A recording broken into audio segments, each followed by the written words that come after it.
शाम के ठीक 5 बजे हैं और 5 PM पर नए वीडियो के साथ हम हाजिर हो गए हैं। आज हम आपको बताने जा रहे हैं बिहार के उन 5 नेता पुत्रों के बारे में जो अपनी पारी का अभी भी इंतजार कर रहे हैं। वीडियो शुरू करने से पहले हम चाहेंगे कि आप हमारे YouTube चैनल 5 PM को सब्सक्राइब कर लें, साथ ही Facebook पेज को भी लाइक कर लें ताकि इसी तरह के वीडियोस हम आप तक आसानी से पहुंचा पाएं। वंशवाद भारत की राजनीति का अभिन्न अंग बन चुका है। देश के तकरीबन हर राज्य और हर पार्टी में यह दिखाई भी पड़ता है। यहाँ तक कि वंशवाद की बुराई करके सत्ता पाने वाले दल भी अब पार्टी में वंशवाद को तरजीह दे रहे हैं। अब तो यह स्थिति हो गई है कि कोई भी पार्टी शायद ही वंशवाद को मुद्दा मानती हो। राजनीति में वंशवाद चरम पर भी है, क्योंकि अब चुनाव लड़ना आम लोगों के बस से बाहर की चीज बन चुका है।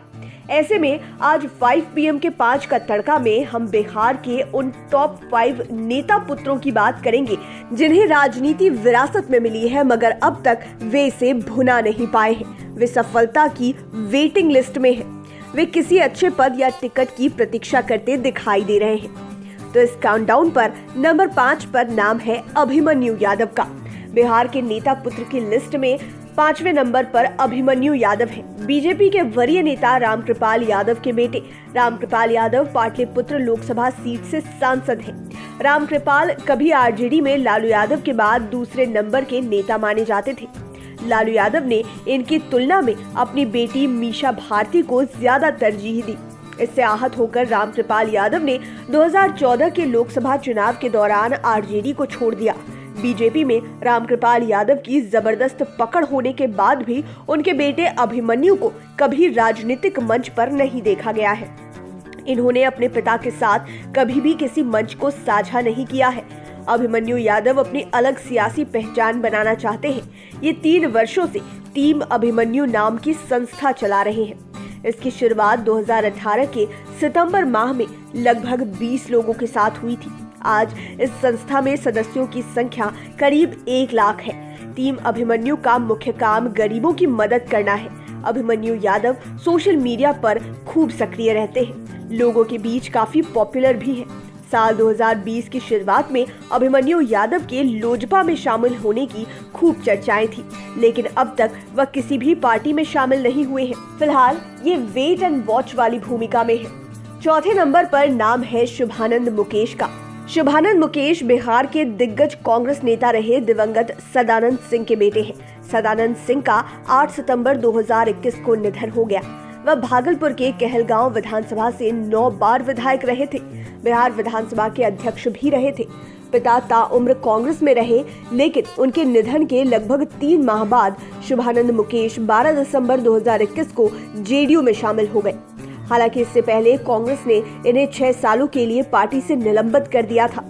कहा जाता है कि कांग्रेस और खासकर राहुल सोनिया की ओर से पिता के बीमार रहने के दौरान सहयोग नहीं मिलने से शुभानंद नाराज थे। शुभानंद के मुताबिक इनके पिता के बीमार रहने के दौरान मुख्यमंत्री नीतीश कुमार ने शुभानंद की काफी मदद की थी। शुभानंद का जेडीयू में क्या कद हो सकता है, इसका अंदाजा इसी बात से लगा सकते हैं कि इन्हें खुद नीतीश कुमार ने जेडीयू के सिंबल वाला गमछा उठाकर सदस्यता दिलाई थी। हालांकि जेडीयू ने शुभानंद को अभी कोई बड़ी जिम्मेवारी नहीं दी है।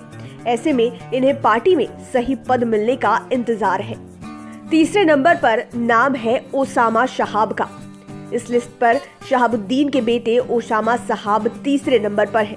मोहम्मद शहाबुद्दीन के मौत के बाद से ही हमेशा सुर्खियों में रहते हैं। राजनीतिक विरासत संभालने की रेस में सबसे ज्यादा उनके बेटे ओसामा शहाब का नाम चर्चा में है। ओसामा विदेश से पढ़ाई कर लौटे हैं, लेकिन ये सिवान की सियासत से दूर नहीं है।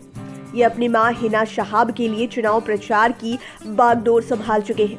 इसके अलावा बिहार विधानसभा चुनाव 2020 में भी ये आरजेडी प्रत्याशी के लिए वोट मांग चुके हैं।